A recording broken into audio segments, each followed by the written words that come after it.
9, 8, Qué presión. 7, 6, 5, 4, 3, 2. Buenas tardes, me llamo Sofía Huetas y hoy me acompañan Luna Wine, que es psicóloga, sexóloga y activista por los derechos de los trabajadores sexuales, y también me acompaña Gemma Villa, de Abolicionistas de Zaragoza. Muchísimas gracias por estar hoy aquí, por acompañarme. Hola.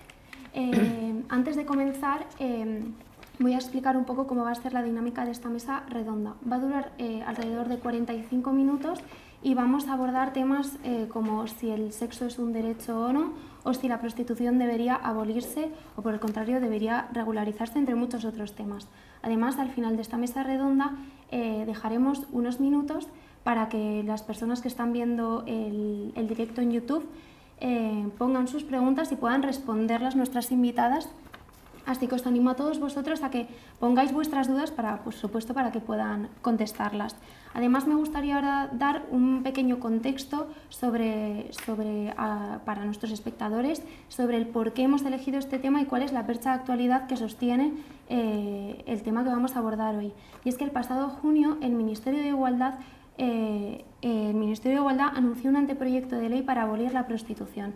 La ministra, Ana Redondo, tal como anunció, lo que pretende es seguir el modelo nórdico. Este consiste básicamente, a grandes rasgos, por supuesto, en criminalizar tanto a clientes como proxenetas, pero no a aquellas personas que ejercen la prostitución.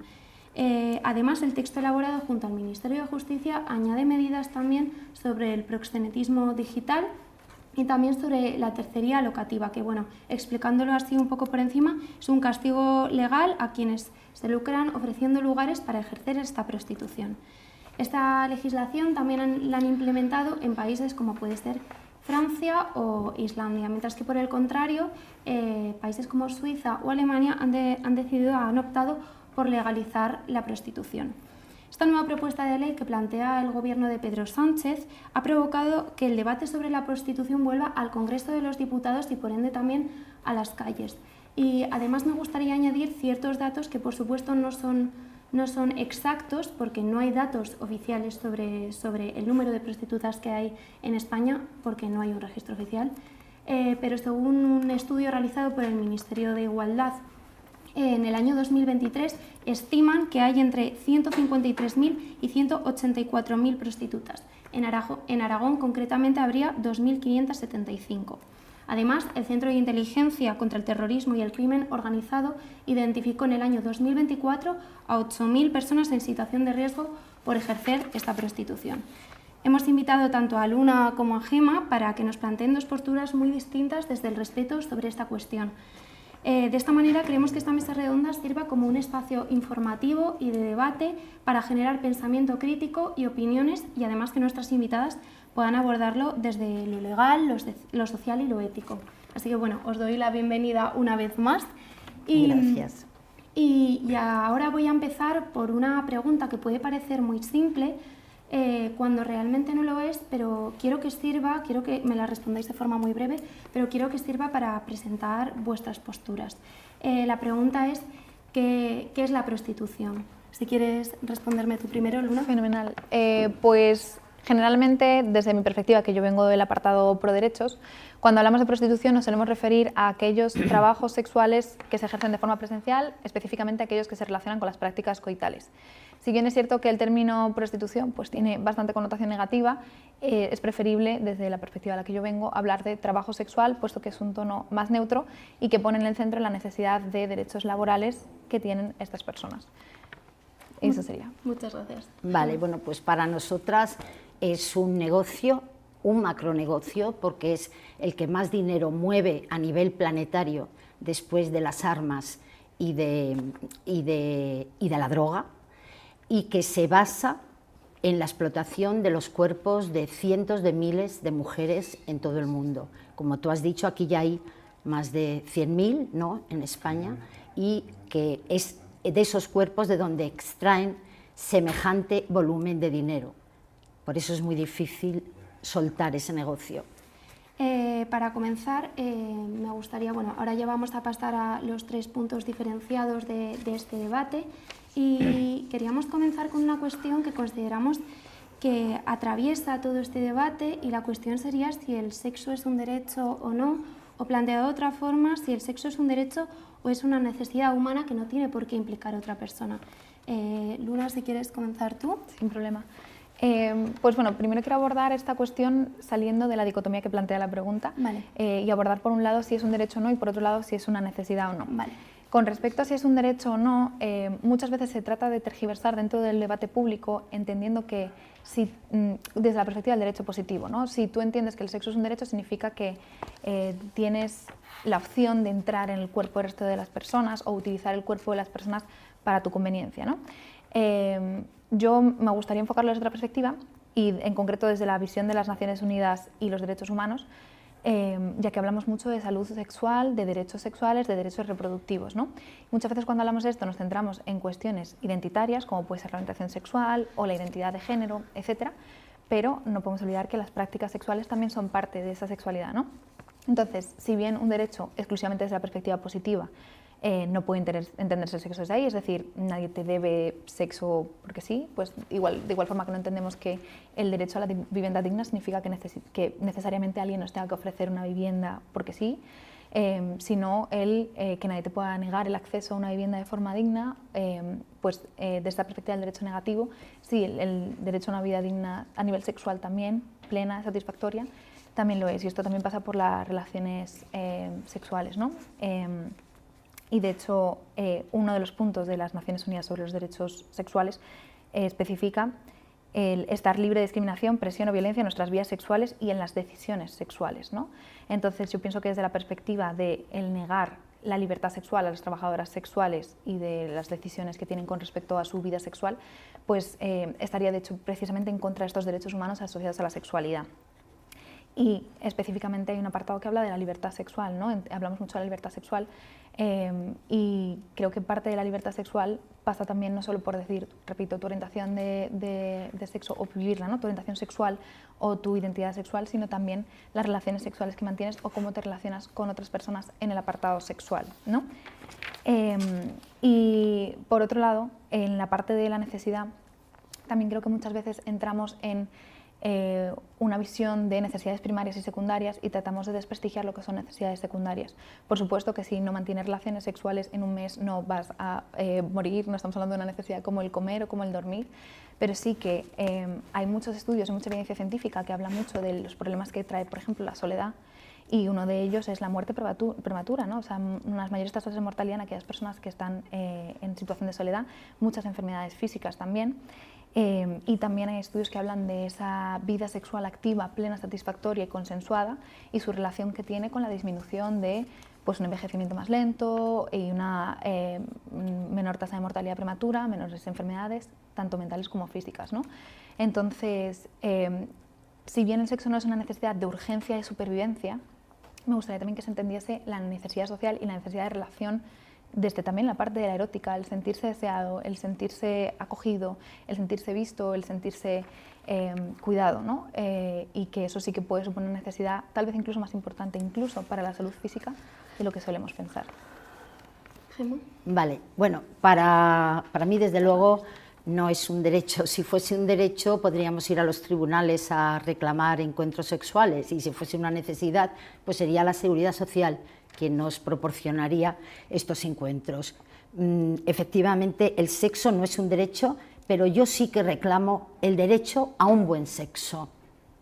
Entonces, de ese buen sexo, las mujeres hemos estado apartadas históricamente. Se nos negaba el placer porque era pecado, porque es pecado todavía para muchísimas mujeres. Es en los años 60 cuando el feminismo se marca como reto la sexualidad femenina, reivindicarla. Y ahí hay muchas mujeres que descubren que tienen clítoris, por ejemplo. Bueno, pues esa liberación sexual para nosotras lo que significa es el libre disfrute de nuestro cuerpo. Y eso solo es posible en encuentros igualitarios, en encuentros no solo consentidos, sino también deseados. Algo que no se produce en la prostitución. Pero el clima actual también, quiero llamar la atención sobre el clima de hipersexualización que padece nuestra sociedad y que está fomentado fundamentalmente por la pornografía omnipresente. Esta pornografía está promoviendo violencia contra las mujeres. También promueve prácticas que no nos gustan a las mujeres y nos están enseñando también a disfrutar viendo violaciones de mujeres, incluso en grupo.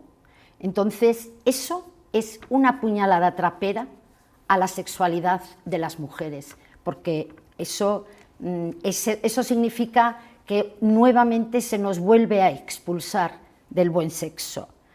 Si ponemos un billete por medio, entonces ese billete marca quién manda y quién obedece, y ahí ya estamos haciendo una barrera insalvable a estas relaciones placenteras y de igualdad.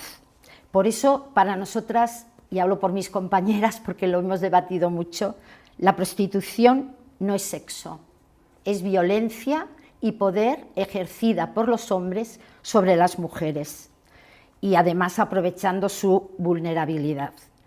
Esa violencia y desprecio que además sufren las mujeres prostituidas en un grado sumo es lo que hace que tengan unos graves problemas de salud, tanto físico como mental, como por ejemplo que cuando alguna sale del mundo de la prostitución después de bastante tiempo, sufren un estrés postraumático que es más profundo incluso que el de los excombatientes de guerra.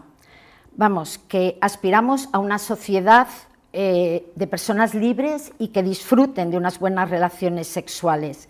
En ese caso, la prostitución es inviable porque convierte a las mujeres en objetos como tal al servicio de los hombres. Es una escuela de desigualdad.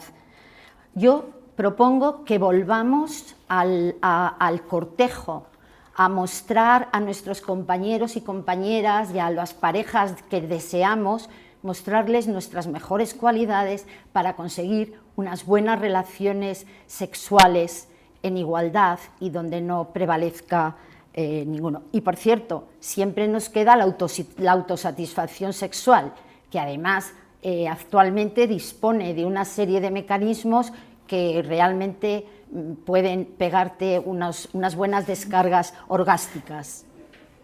Y ahora, si queréis, abrimos un par de minutitos para réplicas. Fenomenal.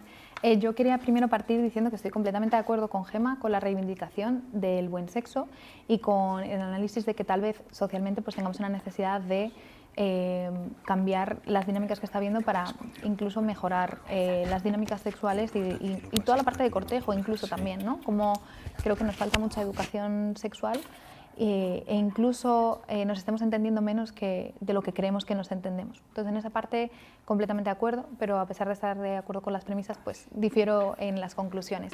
Algunos apuntes que me gustaría realizar es que, haciendo referencia específicamente a lo último que he mencionado de la autosatisfacción, es cierto que sí, existe la autosatisfacción sexual, pero creo que es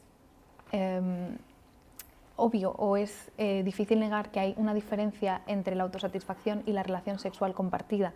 El encuentro erótico tiene una serie de elementos, ¿no? Y te relacionas con la persona desde un punto de vista diferente. Las relaciones sexuales no son masturbaciones solo con el cuerpo del otro. Estoy de acuerdo. Claro. Entonces hay un componente ahí afectivo, o hay un componente relacional, de gusto, de sentirse deseado, que no satisface la masturbación, por ejemplo, ¿no?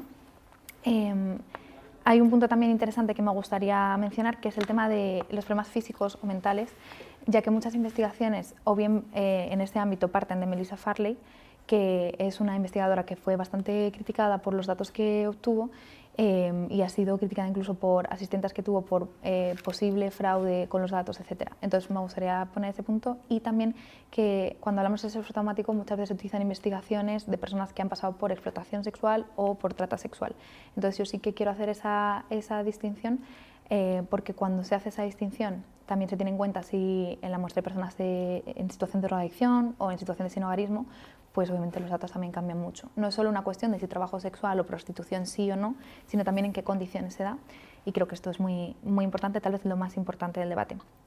Y por último, ya simplemente mencionar que yo no comparto esa visión de la perversión del billete, entiendo esa visión igualitaria, entiendo los encuentros y demás, pero desde mi punto de vista el que exista un intercambio económico no medra completamente el consentimiento, ni siquiera el deseo, y se pueden dar encuentros dentro del sexo y fuera del sexo en ámbito laboral que sean deseadas por ambas partes y no se tengan que dar esas relaciones de poder, ¿no? Vale. Bueno, yo no tengo solo los datos de Farley, también tengo las de Carmen Delgado, que ha hecho estudios muy en profundidad sobre los problemas de las mujeres. Tengo los datos que se han barajado en el Parlamento Europeo cuando se trató este tema y son demoledores sobre qué secuelas tienen las mujeres prostituidas. Entonces, no es solo que Farley haya sido criticada, desde luego. Y lo de cuando has hablado, Luna, de cómo te relacionas con otras personas en tu vida sexual y que puede haber hasta muertes prematuras, o bueno, no sé cómo has dicho. Bueno, que hablas de los hombres, ¿no? Porque es que las mujeres no tienen muerte prematura, pero las mujeres no utilizan prostitución, solo lo utilizan los hombres. Entonces, ¿qué estamos defendiendo? Estamos defendiendo que estén muy sanos y muy vigorosos los hombres.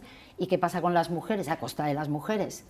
Cuando hablo de la soledad me refiero en general, si bien es cierto que lo que es trabajo sexual convencional hay disparidad, sí que existen mujeres que son consumidoras, igual que existen también hombres que proveen sexo para otros hombres o incluso para mujeres, y el trabajo sexual sí que tiene otras variantes que tal vez sean más, digamos, variadas en cuanto a clientes, como es por ejemplo el caso del acceso a la pornografía, en el que las mujeres están en unas tasas más similares a los hombres y cada vez más.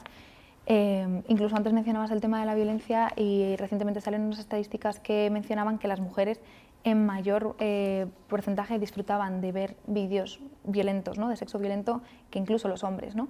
Entonces, depende mucho del ámbito del trabajo sexual. Aún así, por ejemplo, en el ámbito del turismo sexual o en otros países, las mujeres sí que son más consumidoras que aquí el trabajo sexual convencional. Creo que no es una cuestión exclusivamente de género, aunque la mirada de género es muy, muy interesante, pero por supuesto no es priorizar el cliente o el trabajador, no es priorizar las mujeres y los hombres, sino un análisis más genérico de donde sale la idea de la soledad y qué afectación tiene. Si queréis, continuamos al siguiente punto, y el siguiente punto hablamos de, ante la nueva propuesta de ley que ha hecho el PSOE, ¿debería la prostitución legalizarse, prohibirse o abolirse? Antes de empezar lo que vosotras queréis decir, voy a decir una pequeña definición de cada una de ellas, podéis matizarlo, vale. Sobre todo para que los espectadores puedan comprender qué es cada una de estas cuestiones. Abolir, obviamente todo esto es a grandes rasgos, significa criminalizar la compra de servicios sexuales, también tanto a clientes como a proxenetas, pero no a las personas que están ejerciendo la prostitución. Prohibirlo es criminalizar toda forma de prostitución, incluidas prostitutas, clientes y proxenetas. Y por último, legalizarlo es considerar la prostitución como una actividad laboral como cualquier otra, teniendo sus derechos y sus deberes. Dicho esto, repito la pregunta, ¿debería la prostitución legalizarse, prohibirse o abolirse? Si queréis, empezamos ahora por Gemma. Vale, pues como quieras. Bueno, como ya has hecho una pequeña definición, pues ya está. En España, por cierto, no hay ninguna de las tres, es legal, sí, con lo cual tenemos el país con el segundo país con más prostitución del mundo y donde vienen todos los puteros de Europa. Bueno, nosotras estamos, voy a empezar por la prohibición. Estamos en contra porque promueve la penalización, sí, como tú has dicho. Perdona, estamos en contra de la prohibición porque carga las tintas contra las mujeres prostituidas. También estamos en contra de la regulación porque no se puede hacer legal y regular una actividad que va contra los derechos humanos y que atenta contra la dignidad de cientos de miles de mujeres, porque estaríamos de acuerdo, aceptaríamos regular el trabajo y la explotación infantil. Si hay algo que es radicalmente malo en su raíz, no podemos hablar de regulación. Además, se ha mostrado totalmente ineficaz y contraria a sus objetivos. Un informe de Interpol, la Policía Europea, dice textualmente: Cuando la prostitución es legal, la trata de seres humanos y la violencia perpetrada contra sus víctimas y otras personas en situación de prostitución se multiplican por 10, ya que los autores de estos abusos pueden ocultarse tras empresas legales para encubrir esas actividades de explotación. Y añade, la delincuencia organizada, la trata de seres humanos, los delitos de gran violencia y la corrupción crecen cuando se legalizan todas las facetas de la prostitución. Esto lo habla sobre la experiencia de regularización de Alemania, Austria o Países Bajos. Nuestra opción, desde luego, es la abolición que promueve la erradicación de la prostitución, persiguiendo a proxenetas y puteros y ofreciendo alternativas reales a las mujeres que se encuentran en esa situación. Sobre la propuesta del PSOE, bueno, pues la verdad que no nos la creemos mucho, porque ya hizo otra propuesta hace 2 o 3 años en la que se limitaba a modificar unos cuantos artículos del Código Penal que sí perseguían el comercio sexual y perseguían teóricamente, bueno, a los puteros, pero nada decían de programas de apoyo a las mujeres que están en prostitución y nada tampoco de campañas hacia la sociedad, porque lo que tenemos aquí es también que hacer una labor educativa hacia la sociedad para que deje de ver la prostitución como un ocio masculino perfectamente aceptable y que empiece a verlo como lo que es, una violencia contra las mujeres. Entonces, no nos creemos mucho, ojalá. Nosotras tenemos nuestra propia propuesta. El movimiento feminista, más de 100 organizaciones feministas han redactado la LOASP. La LOASP es una ley orgánica de abolición del sistema prostitucional, porque lo tratamos como un sistema global. Se elaboró en 2020 y tiene, por cierto, se puede consultar por internet, y va un poco en la línea de los países abolicionistas del norte de Europa, de Irlanda, de Francia o de Corea del Sur. Nosotras creemos que esa ley es una ley completa. En sus 25 tiene 4 capítulos y 25 artículos y detallan todas las medidas necesarias para desmantelar el proxenetismo y para, bueno, que ya hemos dicho que es una poderosa industria de violencia sexual, y también tiene todos los artículos para penalizar a los puteros y educar a la sociedad. Pero especialmente la mayoría de los artículos están destinados a las mujeres prostituidas y ahí se detalla clarísimamente todas las medidas que se implementarían para conseguir que puedan incorporarse a una vida totalmente normalizada. Eso significa que sean consideradas pues, víctimas de violencia machista, con todas las ayudas que hay para ese campo, derecho a la salud, a la atención integral y a la reparación de todo el daño que puedan tener. Y eso es lo que defendemos, vale. Esa ley. Luna.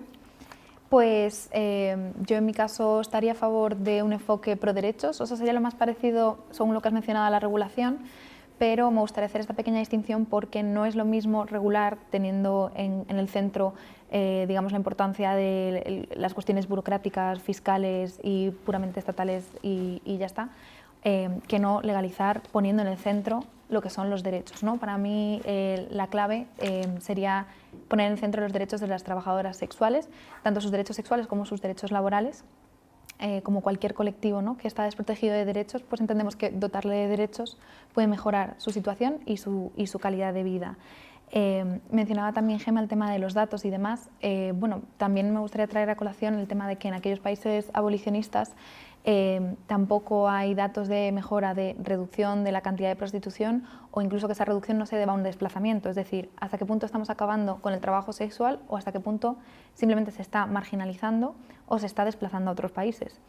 Y me parece que cuando hablamos de abolición no solo hay que tener en cuenta el número de prostitutas, sino también la calidad de vida que éstas tienen, la violencia institucional a la que se enfrentan, la violencia por parte de clientes, los precios.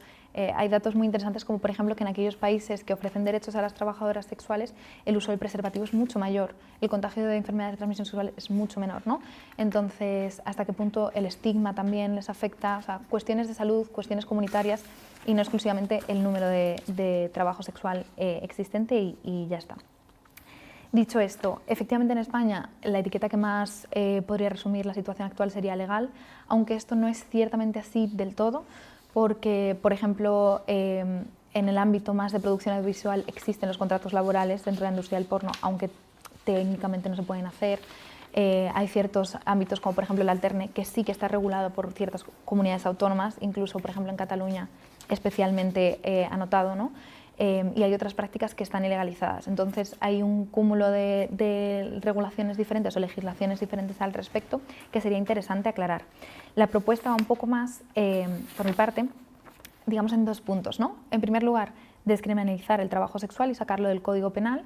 Lo digo especialmente haciendo alusión a la Ley Orgánica de Protección de la Seguridad Ciudadana, la conocida como Ley Mordaza, que ha sido utilizada para multar a aquellas prostitutas que ejercen en la calle. Entonces, sí que esta ley en sus artículos 36 y 37 se ha utilizado para esto, entonces sacar todo esto del Código Penal. También lo que conocemos como la ley de solo sí es sí, la ley de libertad sexual, que el último artículo hace referencia precisamente a la prohibición de la publicidad de la prostitución, lo cual ha afectado tremendamente al sector, y cuando hablas con personas que se dedican a ello, pues hablan de una reducción de los precios, hablan de una dificultad para contactar con clientes y hablan de una mayor inseguridad y sobre todo de una mayor dependencia de terceros, porque ahora necesitan de agencias de publicidad que les pongan en contacto con los trabajadores y pierden esa independencia, ¿no? Y una vez saquemos todo esto del Código Penal, también aquellas leyes municipales que establecen penas, en nuestro caso en España casi todas son de corte abolicionista, solo penan a los clientes, ofrecer un marco jurídico que ofrezca esa seguridad jurídica que necesitan, ¿no? Obviamente, adaptando estas legislaciones a la situación especial que tiene el trabajo sexual por tratar con un ámbito íntimo, como pasa en algunas legislaciones ya alrededor de ciertas profesiones, ¿no? En el ámbito laboral, como son las actividades artísticas o incluso las trabajadoras del hogar, tienen ciertos puntos específicos en su legislación laboral, pues tener esto un poco en cuenta y no caer en estereotipos discriminatorios a la hora de regularlo, pero sí ofrecer esos derechos y ese marco jurídico. También me gustaría contestar el tema del aumento de trata en aquellos países que ha mencionado Gemma, ¿no? Que se da supuestamente un aumento de trata por legalizar la prostitución en esos países, pero sí que es cierto que una vez se hace de forma menos marginal y más en abierto, también puede haber más acción policial. Cuanto más al margen está la actividad, más difícil la intervención. Entonces, hay que tener en cuenta también cuánta detección se puede dar de trata, si esto ocurre, como es el caso de Francia, por ejemplo, en ahora mismo sectores como los bosques o las roulottes a las afueras de la ciudad, que es donde se están dando los encuentros de trabajo sexual, versus un local que esté habilitado, que esté registrado y que pueda ser intervenido o más fácilmente revisado. Y sí, también hablar también de la persecución porque considero que está mal la persecución del proxeneta y el cliente, específicamente, bueno, proxeneta del empresario, yo entiendo ese empresario, a no ser que haya una coacción o no haya un dolo, una violencia. Y es que muchas veces desde el abolicionismo se plantea así y se plantea la protección de la trabajadora, totalmente de acuerdo en la parte de ofrecer alternativas para aquellas personas que están en situación de trata, de explotación, que hayan vivido violencia o incluso personas que quieran cambiar de profesión o salir de la prostitución o del trabajo sexual.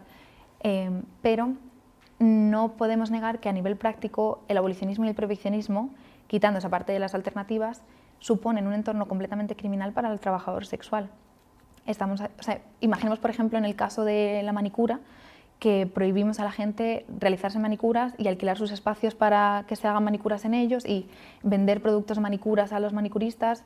No estamos prohibiendo a las manicuristas, pero desde luego los estamos sometiendo a una criminalización muy grande, a una marginalización muy grande, a un estigma social de delincuencia muy grande que puede repercutir mucho ya no solo en su ámbito laboral, sino también en su salud, como decía. Claro, pero es porque tú partes de la base de que esa criminalización la hace la sociedad, o la hacemos la sociedad. Es que esa criminalización la hacen las mafias, la hacen los grandes negocios y los grandes proxenetas que mueven a las mujeres de un lado a otro, que la ocultan, que ahora aquí, como ya lleva 2 meses, nos la llevamos al norte y luego al sur. Eso es. Y cuando dices, bueno, estoy de acuerdo en la gente que quiere salir, es que el 80% de las mujeres prostituidas están en trata.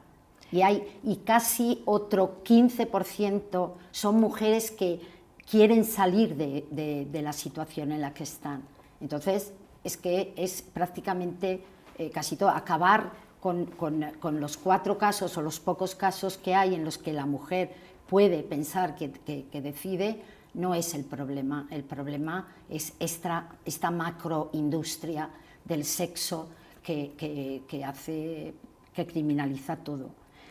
El modelo, que lo que te quería decir, los datos que maneja el Parlamento Europeo, sí que hay un descenso claro no solo de prostitución, sino, por ejemplo, de los hombres o jóvenes que ven la prostitución como normal.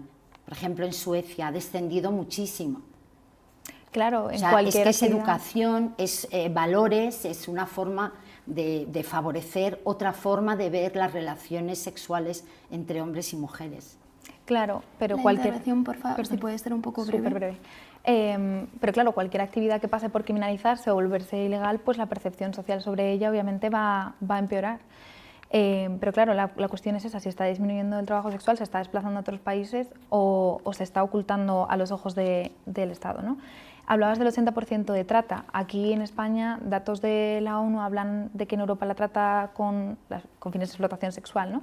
Estaría alrededor del 15%, según los datos de detecciones de posibles víctimas del CIDCO, está en un 0,35 de lo que se supone que es el total de prostitución, porque detectan alrededor de 600 víctimas al año, o posibles víctimas, y se supone que la prostitución es más de 100.000 mujeres en España. Entonces, los datos de lo que detectamos es muy poco, pero incluso dentro de las redadas que hacen en el CIDCO, ¿no? Lo de posibles personas en riesgo son prostitutas que han encontrado, y son más de 7.000. De esas 7.000 han detectado como posibles víctimas 600. Entonces, ¿dónde está el 80%? ¿No?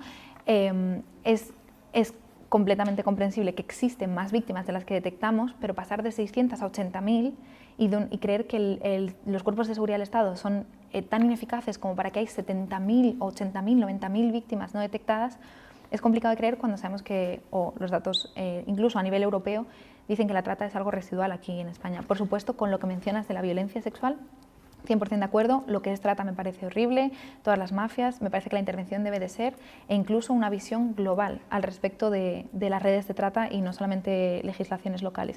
Y es una problemática a tener muy en cuenta.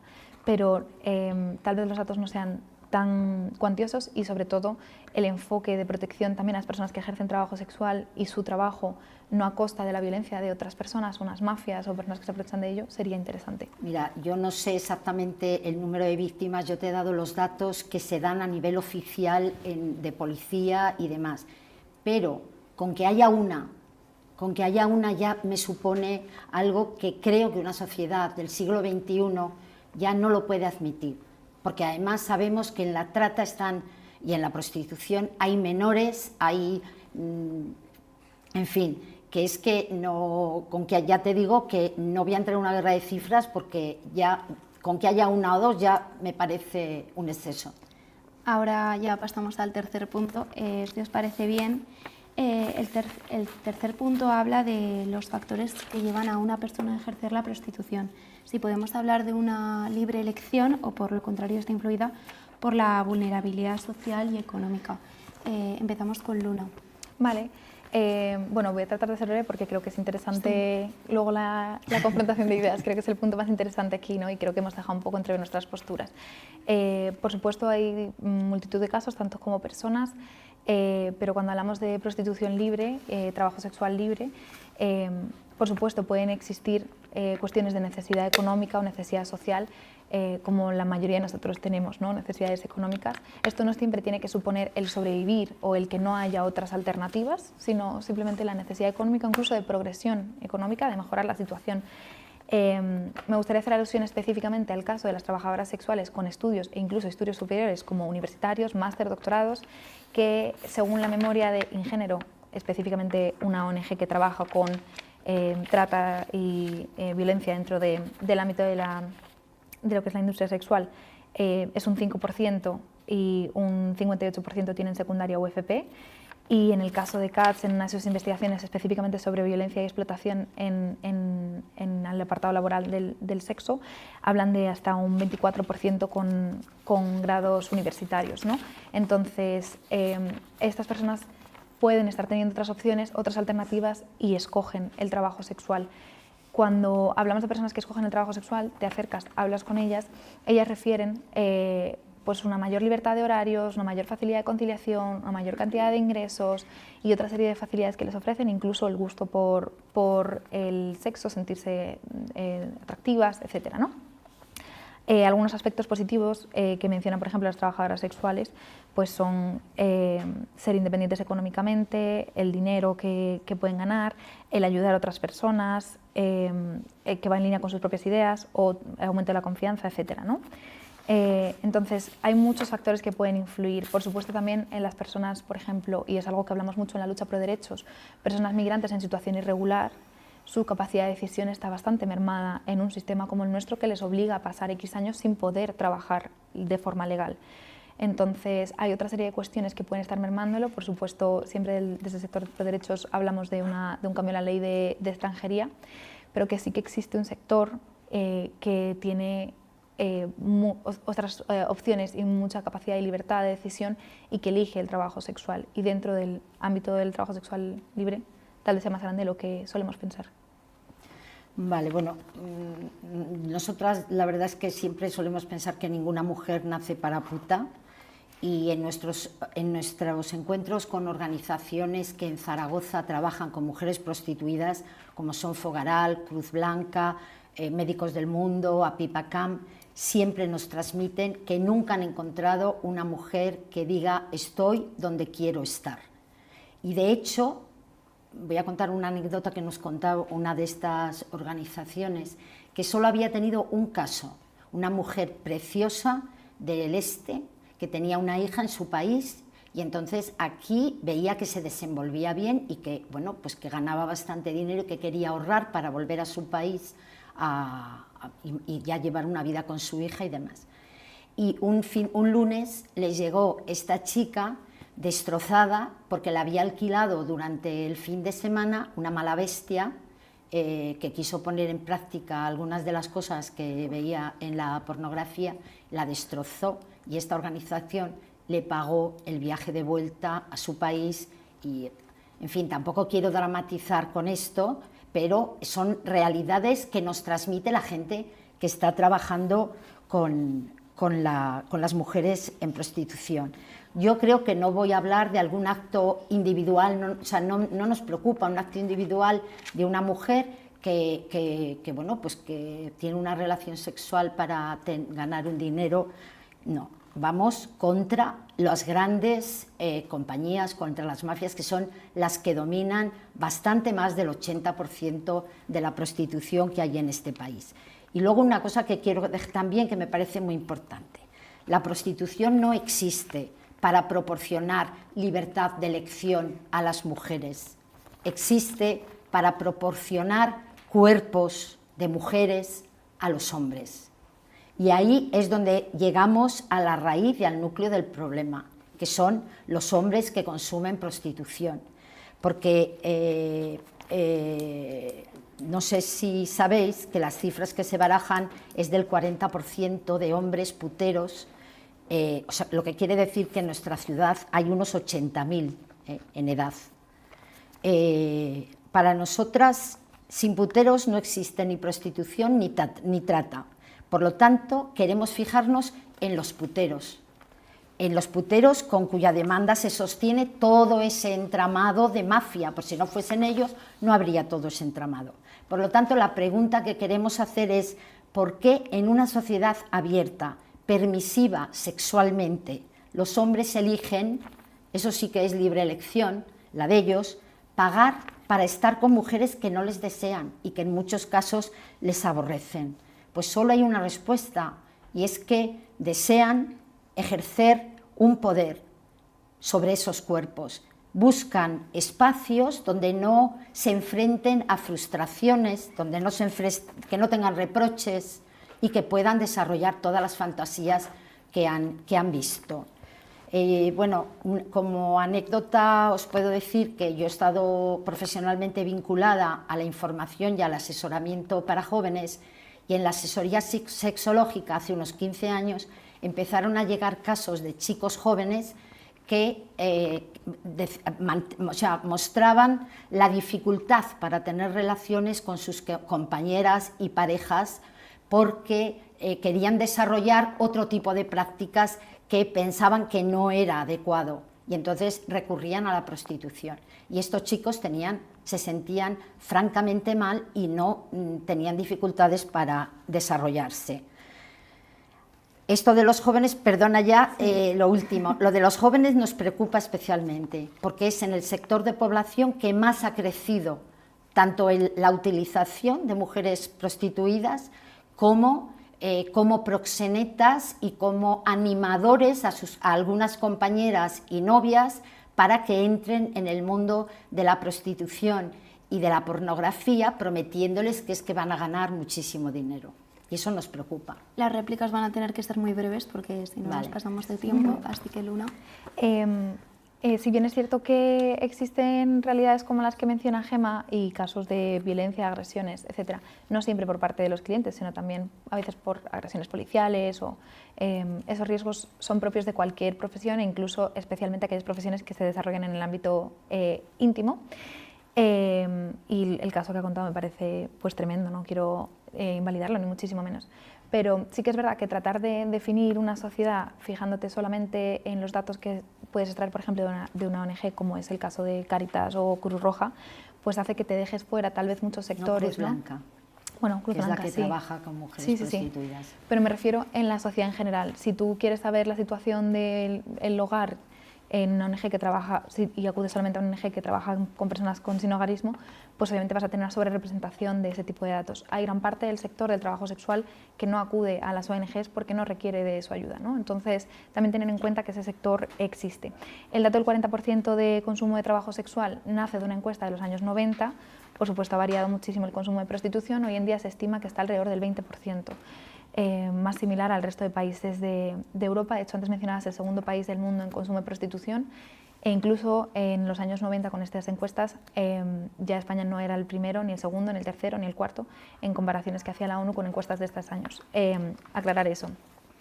Los motivos del consumo, hay investigaciones antropológicas o sociológicas interesantes, si bien sí hay personas que acuden, y sobre todo hombres, con esa intención de poder, de someter a la otra persona, de cosificarla, encontramos en estudios como por ejemplo el de Carmen Meneses, explorando los factores de motivación, creo que con Jorge Urroz, si no recuerdo mal, que este porcentaje de hombres rondan alrededor del 20%, y hay otros motivos que pueden llevar al consumo de trabajo sexual, como es el gusto por explorar la sexualidad, la diversión, incluso el gusto por el riesgo, que muchas veces el trabajo sexual puede ir acompañado del consumo de sustancias, ¿no?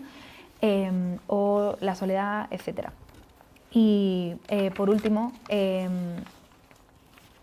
entiendo el foco en el cliente, entiendo que el cliente es el que genera una demanda de un servicio y de ahí pueden hacer la oferta, ¿no?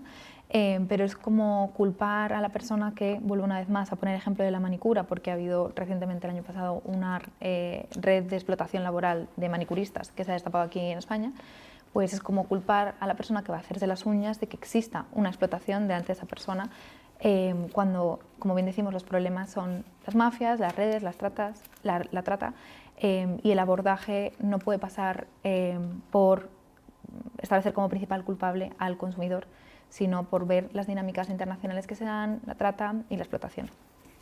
¿Quiere añadir algo? No. Vale.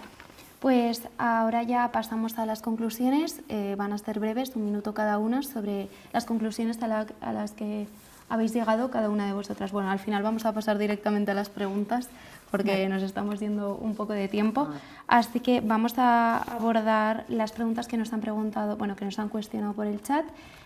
Vamos a abordar una o dos Y la primera de ellas es qué opinan sobre las plataformas de pago como pueden ser OnlyFans. Si quieres empezar, Luna. Pues creo que son plataformas de pago, específicamente en el caso de OnlyFans, no es una plataforma exclusivamente pornográfica, sino nace con la intención de acercar a los creadores a sus fans y termina por dominar el sector sexual dentro de ella. Es una plataforma en sí que sirve para la publicación de contenido, otra cosa es el uso que se le da. Hoy en día estas plataformas están ganando mucha más importancia y relevancia que las plataformas clásicas de la pornografía. Estamos viendo un cambio claramente en el mundo del trabajo sexual online hacia algo mucho más íntimo, hacia algo mucho más de contacto directo, hacia las videollamadas, hacia el contenido personalizado. Entonces, desde luego ha habido un cambio social, sobre todo a raíz de la pandemia, época en la que el distanciamiento social era la gran clave, ¿no? Pero dentro de eso, la existencia de una plataforma como OnlyFans creo que se ha demonizado mucho la plataforma en sí misma, si bien sí se pueden dar dinámicas de explotación laboral o coacciones, etcétera, etcétera, etcétera, la plataforma en sí misma simplemente alberga el contenido y además tiene restricciones para menores de edad, tiene restricciones para contenido violento. Entonces, justamente creo que es de las plataformas tal vez más seguras dentro de lo que es contenido online y creo que ha sido muy criminalizada para lo que realmente es.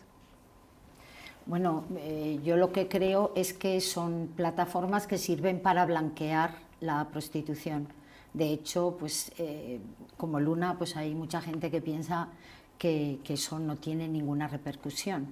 Pero muchas de las chicas que están en la plataforma desconocen que esas fotos van a quedar, y esos vídeos, y su historia ahí va a quedar por los siglos de los siglos a través de la inconmensurable Internet, y que eso que a lo mejor a veces hacen como un juego resulta que luego realmente se convierte en un problema muy gordo para tu vida.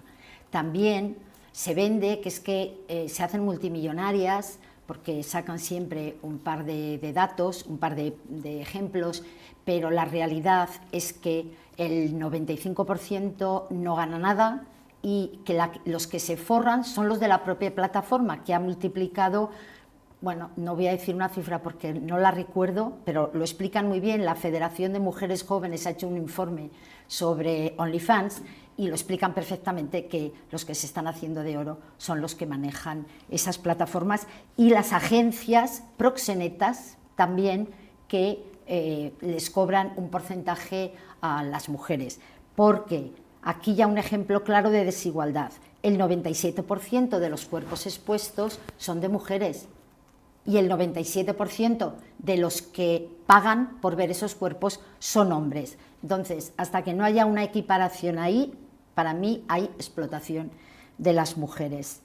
Ahora hay una campaña de UGT y de la Federación de Mujeres Jóvenes donde dicen esto que estoy diciendo, que es un negocio patriarcal y capitalista, donde el cuerpo de las mujeres son mercancía, y el discurso de la libre elección blanquea la prostitución y la pornografía. También han detectado varias cuentas de menores con documentos falsificados, o sea que de seguridad tienen, en este país no hay ningún filtro realmente fiable para proteger a los menores y a las menores de todo esto. Pues con ambas respuestas damos finalizada esta mesa redonda. Muchísimas gracias, Luna, muchísimas gracias, Gemma, por acompañarnos hoy. También me gustaría agradecer a todas las personas que nos han estado siguiendo por el directo de YouTube, también a todos mis compañeros que están detrás de las cámaras y que, por supuesto, sin ellos no podríamos llevar a cabo esta mesa redonda. Bueno, también a las personas que hayan comentado en YouTube. Así que, bueno, ha sido un placer moderar esta mesa y espero que podamos repetir en otra ocasión. Muchas gracias. Gracias, sí. Enhorabuena. La mesa ha estado francamente bien.